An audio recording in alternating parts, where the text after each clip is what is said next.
հարաբերությունների կարգավորման շուրջ, պարոն Միրզոյանն էլ իր խոսքում շեշտեց, որ Հայաստանը պատրաստ է ստորագրել համաձայնեցված փաստաթուղթը Ադրբեջանի հետ։ Կցանկանայինք իմանալ, թե որքանով է կարևորվում Եվրոպական միության կողմից այդ փաստաթղթի շուտապույտ ստորագրումը, դրա անհրաժեշտությունը եւ արդյոք այդ հարցը բարձրաձայնվել է ձեր կողմից Բաքու կատարած այցի շրջանակներում։ Եվ մյուս հարցը, պարոն Միրզոյան, ձեզ Ռուսաստանի արտգործնախարար Սերգեյ Լավրովը հայտարարություն է տարածել անդրադառնալով Հայաստանի ներսում տիրող իրավիճակին, մասնավորապես իշխանությունների եւ եկեղեցու միջև հարաբերություններին, եւ այդ առումով նշել է, որ Մոսկվան մտահոգված է ստեղծված իրավիճակով։ Նա նշել է, որ դա Հայաստանի ներքին գործն է, բայց այդուհանդերձ Ռուսաստանի Դաշնությունը կցանկանար, որ իրավիճակը շուտապույտ կարգավորում ստանա։ Կխնդրեմ ձեր մեկնաբանությունը այս հարցի շուրջ։ Շնորհակալություն։ Շնորհակալ եմ հարցի համար։ Ինչպես նշեցի, մենք միանշանակ է, որ խրախուս ոգևորված ենք այս կարգավորման գործընթացով Հայաստանի եւ Ադրբեջանի միջև եւ իհարկե կցանկանանք տեսնել այս գործընթացի ամփոփումը ինչքան հնարավոր է շուտ։ Ամբողջ աշխարհում մեզ անհրաժեշտ է ավելի մեծ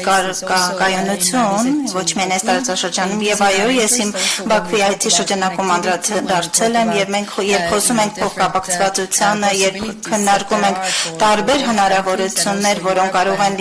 առկա լինել երկու երկրների համար եւ նաեւ Եվրոպային կապելու Կենտրոնական Ասիայի հետ, այս գործընթացը այդ համատեքստում կարևոր է, որ ամփոփվի հնարավորին արագ։ Անկեղծ ասած, այս ասուլիսին գալուց առաջ հպանցիկ հասցրեցի ծանոթանալ իմ սիրելի գործընկեր Սերգեյ Լավրովի այդ մեկնաբանությանը, ուզում եմ ասել, որ պարոն Լավրովի տեղեկատվությունը ճիշտ չէ եւ ամբողջական չէ։ Ես եթե չեմ սխալվում, պարոն Լավրովը օգտագործել էր իշխանությունների պայքար եկեղեցու դեմ ձևակերպումը, կրկին պարոն Լավրովի տեղեկատվությունը բոլորովին չի համապատասխանում իրականությանը, Հայաստանում չկա իշխանությունների պայքար եկեղեցու դեմ, այն ինչ նկատի ունի պարոն Լավրովը հավանաբար վերաբերում է եկեղեցական մի քանի գործիչների կողմից Հայաստանի Հանրապետության քաղաքականությանը ուրեմն խառնվելու, քաղաքական գործընթացներին մասնակցելու եւ համաձայն արդեն մեր իրավապահ մարմինների ոչ ուրեմն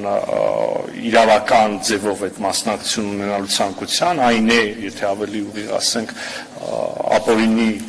հերաշրջման փորձերին մասնակցելու կամ նախաձեռնելու շուրջ դրանց մեծ ելույթ է այդ դեպքը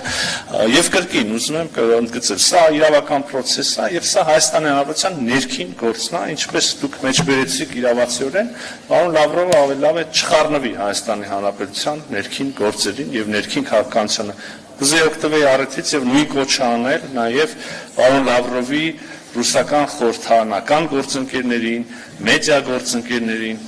Ես կարծում եմ, որ Ռուսաստանի Դաշնության եւ պաշտոնյաները, եւ խորհրդարանականները, եւ մեդիա փորձագետները պետք է մեծ հարգանքով վերաբերվեն Հայաստանի Հանրապետության ինքնիշխանությանը եւ այլևս երբեք իրենց թույլ չտան խառնվել մեր ներքին գործերին։ Շնորհակալ եմ։